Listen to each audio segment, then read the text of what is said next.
नमस्कार दोस्तों, the fact time में आपका स्वागत है। हमारे साथ नेहा जी हैं, वेल एजुकेटेड हैं। इनके साथ सीधी बातचीत आपको दिखाएंगे।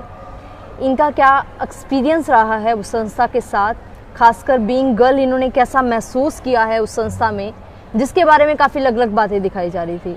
काफ़ी 4 साल पहले डेरा सच्चा सौदा संस्था के बारे में सवाल उठाए जा रहे थे, गुफा के बारे में बोला जा रहा था, अलग अलग बातें दिखाई जा रही थी। इनसे भी जानते हैं इनका कैसा एक्सपीरियंस है। Neha ji, the fact time में आपका स्वागत है।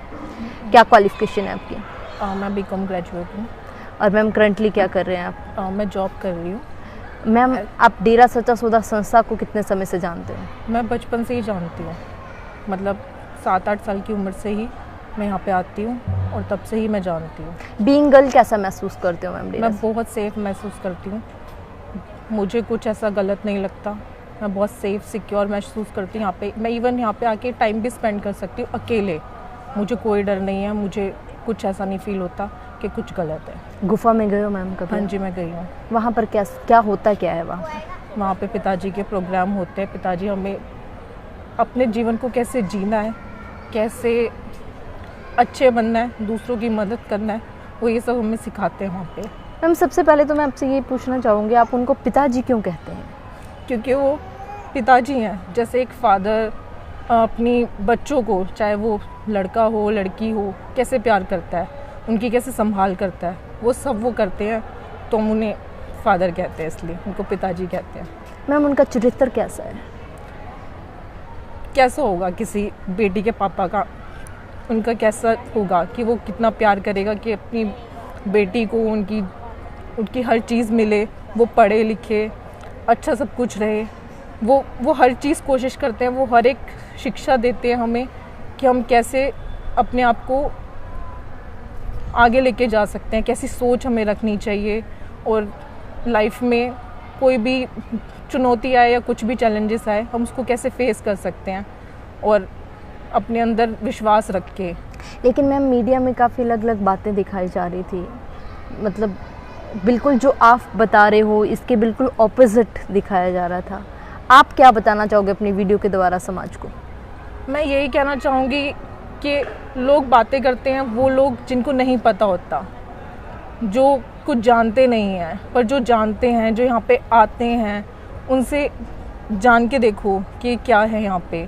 लोग कुछ भी बोलते हैं, किसी के बारे में भी कुछ भी बोलते हैं, सच थोड़ी होता है, ये सब जानते हैं। क्या हमने कभी किसी अपने बारे में, खुद के बारे में नहीं कुछ सुना जो हमने नहीं किया पर हमारे बारे में बोला जाता है? ऐसा कुछ भी नहीं है। मैं बिल्कुल सेफ और सिक्योर महसूस। आपने वो देखा है मैम, एक दिखाया जा रहा था गुफा टाइप का बना हुआ है, काफ़ी मीडिया में काफ़ी उसकी फ़ोटोज़ भी दिखाई जा रही थी, वो क्या है एक्चुअली में? फिर मैंने ऐसा यहाँ पे कभी कुछ ऐसा नहीं देखा, वो सब झूठ है। एडिटिंग आजकल किसको नहीं आती, कौन नहीं कर सकता। इवन मैं तो कहती हूँ यूट्यूब से देख के बच्चा एडिटिंग कर लेता है आजकल। किसके बारे में एडिटिंग नहीं हो सकती? क्या नहीं हो सकता? आप मुझे बताइए, क्या कुछ नहीं हो सकता? कोई भी किसी के बारे में कुछ भी बोल सकता है, पर वो सच तो नहीं हो सकता।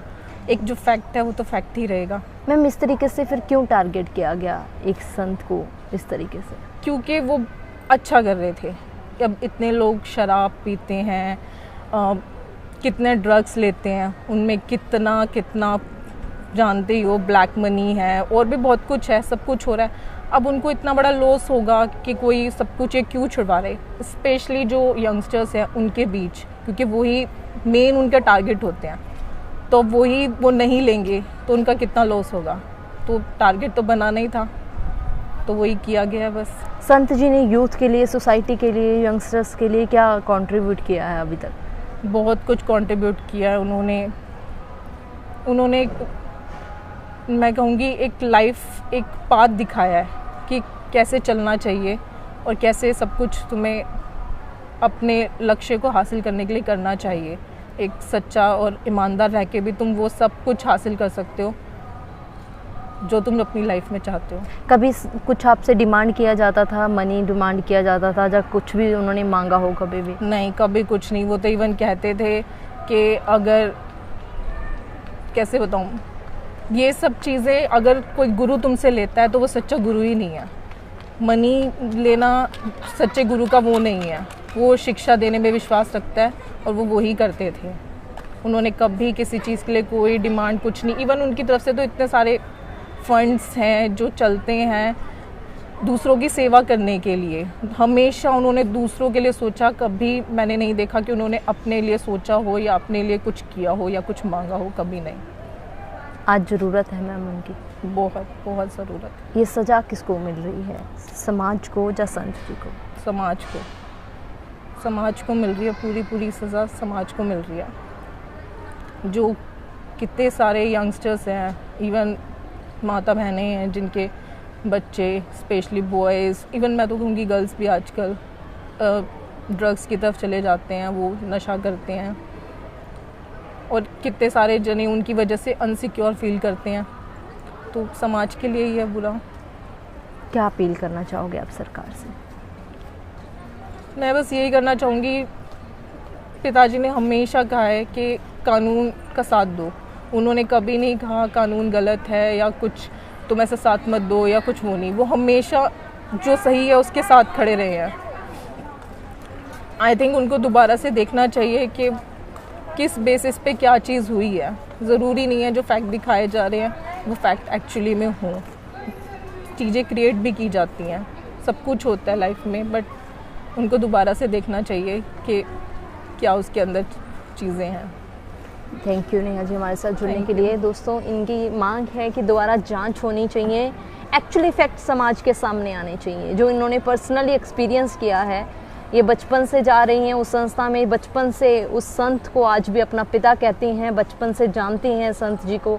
इनका कहना है कि जिस संत ने लोगों को नशे से दूर रखा, खासकर यंगस्टर को उन्होंने मोटिवेट किया सोसाइटी के लिए, कंट्री के लिए कुछ करने का, आज ऐसे संत की सोसाइटी में ज़रूरत है। और जो भी एलिगेशंस हैं उनके लिए दोबारा जांच होनी चाहिए। इनको लगता है वो बिल्कुल सच नहीं है, ये लगातार आपके सामने बोल रहे हैं। आप भी अपनी राय खुले दिमाग से सोच के जरूर बताइएगा कमेंट बॉक्स में। देखते रहिए द फैक्ट आई और सच का साथ दीजिए। इस चैनल को सब्सक्राइब